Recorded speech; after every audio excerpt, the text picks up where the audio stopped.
Hi दोस्तों, you are sent it on the WhatsApp report error is on the comment. Okay. Now the first question is started. गंधक के कितने परमाणु आपस में जुड़कर गंधक के बलय जैसे बनाते हैं? तो 8 परमाणु। गंधक के कितने परमाणु आपस में जुड़कर गंधक के बलय जैसे संरचना बनाते हैं? गंधक बलय जैसे संरचना बनाएंगे तो कितने परमाणु आपस में जुड़कर बनाएंगे? तो 8 परमाणु। 8 एटम्स मॉलिक्यूल्स आपस में जुड़कर गंधक बलय जैसी संरचना बनाते हैं। तांबा का शत्रु कौन होता है? गंधक होता है दोस्तों। गंधक के साथ रबर को गर्म करने की प्रक्रिया को क्या कहते हैं? वल्कीकरण कहते हैं। ठीक है, वल्कीकरण कहते हैं गंधक के साथ रबर को गर्म करने की प्रक्रिया को। रबर को वल्कीकृत करने के लिए प्रयुक्त तत्व कौन सा है? सल्फर है। रबर को वल्कीकृत करने के लिए प्रयुक्त तत्व कौन होता है? सल्फर होता है। ओके, श्वेत फास्फोरस आपको जल में डुबो कर रखा जाता है। माचिस की तिल्ली पर लाल फास्फोरस का प्रयोग किया जाता है उस पे। ठीक है, सरेस कागज और शीशा लगा होता है। सिलिकॉन आपका क्या है? उपधातु है। ठीक है, ब्रोमीन लिक्विड अवस्था में पाया जाता है। प्राकृतिक रबर को अधिक मजबूत बनाने के लिए प्रत्यास्थ बनाने के लिए उसमें किसे मिलाया जाता है? प्राकृतिक रबर को अधिक मजबूत बनाना है तो सल्फर को मिलाना पड़ेगा। प्राकृतिक रबर को और अधिक मजबूत बनाना है तो सल्फर को मिलाना पड़ेगा। ठीक है, जलती हुई गंधक को ठंडे जल में डालने पर क्या होता है? प्लास्टिक गंधक बनेगा। जलती हुई गंधक को ठंडे जल में डालेंगे तो क्या होगा? प्लास्टिक गंधक बनेगा। ओके, वह कौन सी गैस है जो स्वयं जलती है लेकिन जलने में सहायक नहीं है? तो हाइड्रोजन सल्फाइड होगा। तो सड़े अंडे की तरह गंध देता है। सड़े हुए अंडे गंध देता है कौन? हाइड्रोजन सल्फाइड देता है दोस्तों। ओके, कार्बन डाइऑक्साइड ये आपका ये इम्पोर्टेंट हो जाता है किसके लिए? प्रकाश संश्लेषण के लिए। ठीक है, फोटोसिंथेसिस के लिए। ऑक्सीजन आपका किसने खोज किया था? प्रिस्टले ने खोज किया था। नाइट्रोजन की खोज किसने किया था? रदरफोर्ड ने खोज किया था दोस्तों। किसने किया था? किस उपस्थिति के कारण? पीतल का रंग हवा में फीका हो जाता है। सल्फर हाइड्रोजन सल्फाइड के कारण फीका हो जाता है। पीतल का रंग किसके कारण फीका होता है दोस्तों? तो हाइड्रोजन सल्फाइड के कारण। नाइट्रोजन की खोज किसने किया था? कमेंट बॉक्स में आप बताइएगा। ऑक्सीजन की खोज प्रिस्टले ने किया था दोस्तों। कार्बन डाइऑक्साइड के कारण क्या होता है?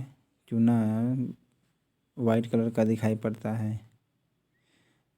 पोटेशियम डाइक्रोमेट के अम्लीय घोल में हाइड्रोजन सल्फाइड गैस प्रवाहित करने पर घोल का रंग कैसा होगा? हरा हो जाता है। पोटेशियम डाइक्रोमेट के अम्लीय घोल में पोटेशियम डाइक्रोमेट के K2Cr2O7 के डाइक्रोमेट के एसिड में हाइड्रोजन सल्फाइड गैस प्रवाहित करने पर कि कौन सा गैस HCl प्रवाहित करने पर घोल का रंग क्या हो जाता है? हरा हो जाएगा। निम्न में से कौन सा अम्ल वर्षा के लिए उत्तरदायी है? अम्ल वर्षा के लिए कौन उत्तरदायी है? तो सल्फर डाइऑक्साइड और नाइट्रोजन के ऑक्साइड।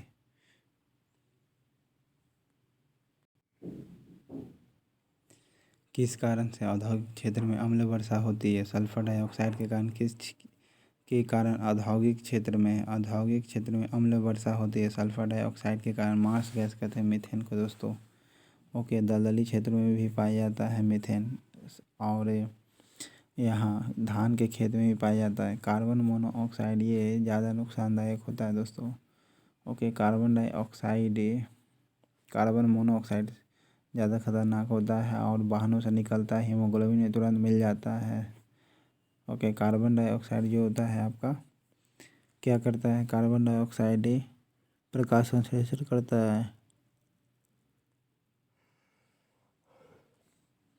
वायु में किसकी अधिकता के कारण पेड़ों की पत्तियां काली हो जाती है? हाइड्रोजन सल्फाइड का। सल्फर डाइऑक्साइड के कारण अधिकता से पत्तियों का रंग काला हो जाता है। सल्फर डाइऑक्साइड के कारण पेड़ों की पत्तियां काली होकर गिर जाती है। ज्वालामुखी पर्वतों में कौन सी गैस निकलती है? तो सल्फर डाइऑक्साइड निकलती है। सल्फर डाइऑक्साइड ज्वालामुखी पर्वतों से कौन सी गैस निकलती है? सल्फर डाइऑक्साइड निकलती है। ओके, हाइड्रोजन आपका ब्रह्मांड में सबसे ज़्यादा, वायुमंडल में नाइट्रोजन ज़्यादा, क्लोरीन आपका कैल्शियम यानी बुझा हुआ चूना से पास करेंगे तो क्या बनेगा, ब्रेंजक चूर्ण बनेगा दोस्तों। अम्लीय पोटेशियम डाइक्रोमेट के विलयन में अम्लीय पोटेशियम डाइक्रोमेट के विलयन में सल्फर डाइऑक्साइड गैस प्रवाहित करने पर विलयन का रंग कैसा हो जाता है। विलयन का रंग कैसा हो जाता है। अम्लीय पोटेशियम डाइक्रोमेट के विलयन में सल्फर डाइऑक्साइड गैस प्रवाहित करने पर विलयन का रंग कैसा हो जाता है, हरा हो जाता है। कैसा हो जाता है, हरा हो जाता है। सांद्र सल्फ्यूरिक अम्ल कहलाता है कौन, ऑयल ऑफ विट्रियोल कहलाता है। इस यानी सांद्र सल्फ्यूरिक एसिड क्या कहलाता है, ऑयल ऑफ विट्रियोल कहलाता है। ओके। एक सूक्ष्म सेल में किसका उपयोग इलेक्ट्रोलाइट की तरह प्रयोग किया जाता है। एक सूक्ष्म सेल में किसका उपयोग इलेक्ट्रोलाइट की तरह किया जाता है, अमोनियम मैग्नीशियम क्लोराइड और जिंक क्लोराइड होगा। कौन होगा, मैग्नीशियम क्लोराइड होगा, जिंक क्लोराइड होगा। निम्नलिखित रसायनों का सम्राट किसे कहते हैं। रसायनों का सम्राट किसे कहते हैं, सल्फ्यूरिक एसिड को कहते हैं। रसायनों का सम्राट किसे कहते हैं, सल्फ्यूरिक एसिड को कहते हैं। नाइट्रिक एसिड HNO3 प्लस ये 1 मोल्स और 3 मोल्स ऑफ HCl, ये क्या कहलाता है, एक्वारेजिया कहलाता है। ओके।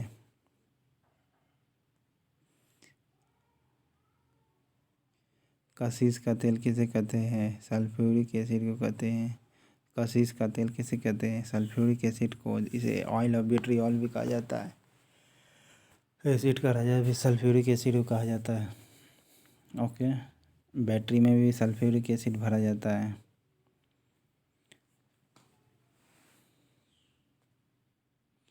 ओलियम क्या है आपका, साधूम्र सल्फ्यूरिक एसिड होगा, साधूम्र सल्फ्यूरिक एसिड। ओलियम क्या है आपका, ओलियम क्या होगा, साधूम्र सल्फ्यूरिक एसिड। ओलियम क्या है आपका, साधूम्र सल्फ्यूरिक एसिड होगा। ओलियम क्या है आपका, साधूम्र सल्फ्यूरिक एसिड। सल्फ्यूरिक अम्ल के औद्योगिक उत्पादन की विधि है क्या, तो लेड कक्ष विधि होगा, संपर्क विधि होगा।